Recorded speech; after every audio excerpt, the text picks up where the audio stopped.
Hello दोस्तों, आप सभी का हमारे चैनल सरकारी नौकरी में स्वागत है।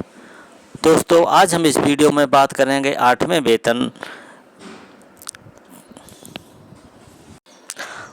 वेतन आयोग के बारे में। तो दोस्तों, सरकारी कर्मचारियों की बल्ले बल्ले सैलरी में ज़बरदस्त बढ़ोतरी तय होगी। नौकरी करने वालों के लिए खुशखबरी है। साल 2026 की शुरुआत में एक ऐसी खबर सामने आ सकती है जो कि लाखों कर्मचारियों और पेंशनर्स की ज़िंदगी बदल सकती है। तो दोस्तों, बात हो रही है 8वें वेतन आयोग की। सरकार की तरफ से संकेत मिल रहे हैं कि ये नया वेतन आयोग जनवरी 2026 तक लागू हो सकता है। इससे न सिर्फ वेतन में भारी बढ़ोतरी होगी, बल्कि पेंशन और भत्तों में भी अच्छी खासी बढ़ोतरी देखी जाएगी। अब तक जितने भी वेतन आयोग लागू हुए हैं, उनमें कर्मचारियों की आर्थिक स्थिति में बड़ा बदलाव देखा गया है।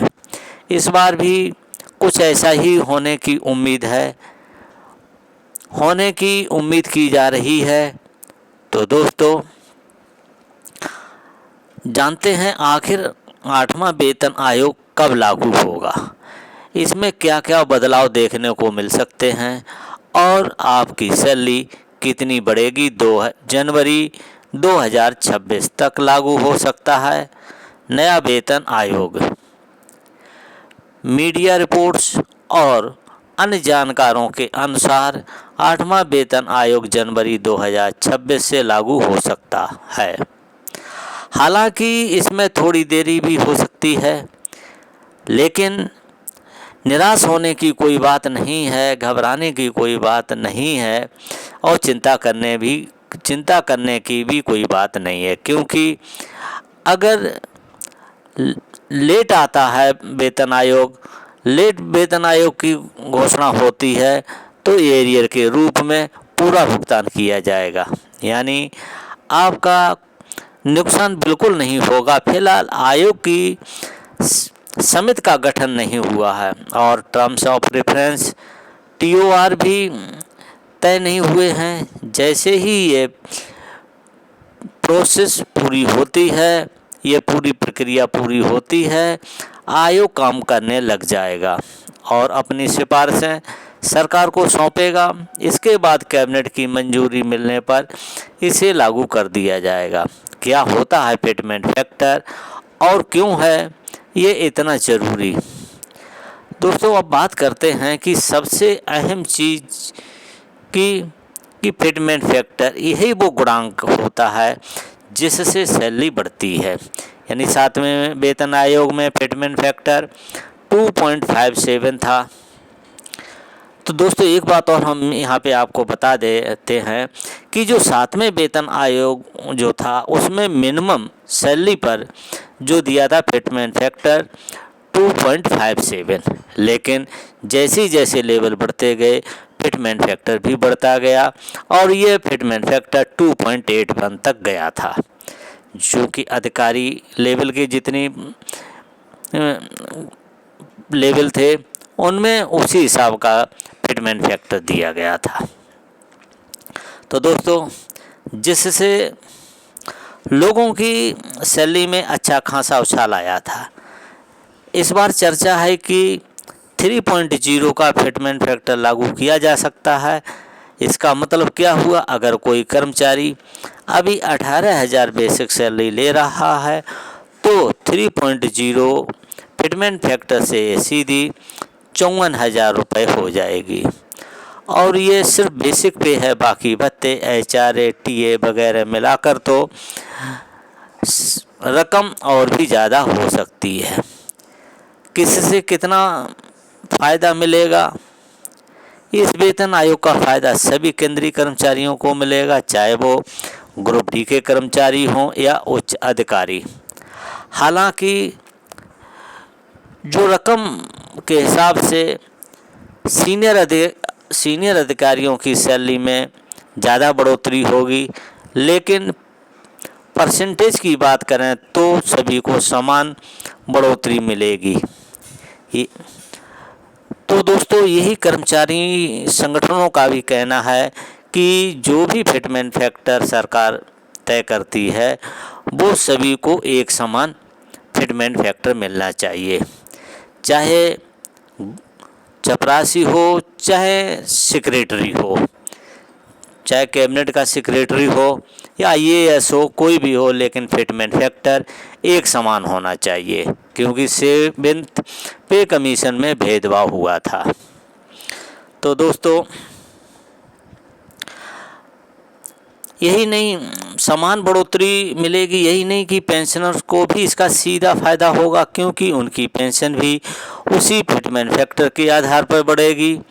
इससे बुजुर्ग रिटायर्ड कर्मचारियों को भी बड़ी राहत मिलेगी, जो बढ़ती महंगाई के कारण परेशान रहते हैं। क्या 8वां वेतन आयोग लाएगा नई सैलरी स्ट्रक्चर? इस बात की भी काफ़ी चर्चा है। लोग इस बात की भी जानकारी एक दूसरे से साझा करते हैं कि कब 8वां वेतन आएगा और कितनी बढ़ोतरी होगी, क्या फिटमेंट फैक्टर लगेगा। तो दोस्तों कि 8वें वेतन आयोग के साथ साथ सैलरी स्ट्रक्चर में भी कुछ टेक्निकल यानी तकनीकी बदलाव किए जा सकते हैं। 6ठे वेतन आयोग में जहां पे बैंड और ग्रेड पे कॉन्सेप्ट लाया गया था, वहीं 7वें वेतन आयोग ने पे मैट्रिक्स को लागू किया था। अब माना जा रहा है कि इस बार और भी सरल, डिजिटल और ट्रांसपेरेंट सिस्टम लाया जा सकता है। कर्मचारियों के प्रमोशन, वेतन वृद्धि और एरियर कैलकुलेशन अब और आसान तरीके से हो सकेगा। सरकार पर कितना पड़ेगा बोझ? अब जहां कर्मचारियों की सैलरी बढ़ेगी, वहीं सरकार पर खर्च का भार भी बढ़ेगा। लेकिन जानकारों का मानना है कि ये खर्च एक निवेश की तरह होगा। ज़्यादा वेतन मिलने से लोग ज़्यादा खर्च करेंगे, जिससे बाज़ार में मांग बढ़ेगी और देश की अर्थव्यवस्था को फ़ायदा मिलेगा। सरकार को भी इस सैलरी बढ़ोतरी के साथ कर्मचारियों से बेहतर परफॉर्मेंस की उम्मीद भी करनी चाहिए। डिजिटल टूल्स, AI और ऑटोमेशन की मदद से सरकारी सेवाएं और भी प्रभावी बन सकती हैं। पेंशनर्स और परिवार पेंशन धारकों को भी फ़ायदा। ये आयोग सिर्फ कार्यरत कर्मचारियों के लिए नहीं है, बल्कि रिटायर्ड बुजुर्गों के लिए भी राहत लेकर आएगा। पेंशन में बढ़ोतरी के साथ साथ विधवा पेंशन और फैमिली पेंशन भी उसी अनुपात में बढ़ेंगी। इससे उन परिवारों को भी सहारा मिलेगा जिन्होंने अपने कमाने वालों को खो दिया है। 8वें वेतन आयोग सिर्फ एक नियम नहीं है, बल्कि सरकारी कर्मचारियों के लिए नई उम्मीद है। इससे न सिर्फ उनकी आर्थिक स्थिति मजबूत होगी, बल्कि नौकरी की ओर युवाओं का रुझान भी बढ़ेगा। हालांकि अभी सब कुछ शुरुआती चरण में है और सरकार की आधिकारिक घोषणा का इंतजार है, लेकिन अगर सब कुछ प्लान के मुताबिक चलता रहा तो जनवरी 2026 से देश के लाखों कर्मचारियों और पेंशनर्स की किस्मत बदल सकती है। तो दोस्तों ये जानकारी कैसी लगी आप हमें ज़रूर बताइएगा। यदि वीडियो आपको अच्छा लगा हो या जानकारी अच्छी लगी हो तो लाइक करके अधिक से अधिक शेयर कर दीजिए और अपने सभी साथियों के ग्रुप में भी इसको भेज दीजिएगा। तो दोस्तों यदि आप पहली बार इस चैनल को देख रहे हैं तो इस चैनल को सब्सक्राइब ज़रूर करें। सब्सक्राइब करने के बाद घंटी वाले निशान को दबा करके ऑल पर सेट कर दीजिए, जिससे हमारी आने वाली हर अपडेट आपको सबसे पहले मिल सके। तो दोस्तों इस वीडियो को देखने के लिए थैंक यू फॉर वॉचिंग। अब मिलेंगे नेक्स्ट वीडियो में नई जानकारी के साथ।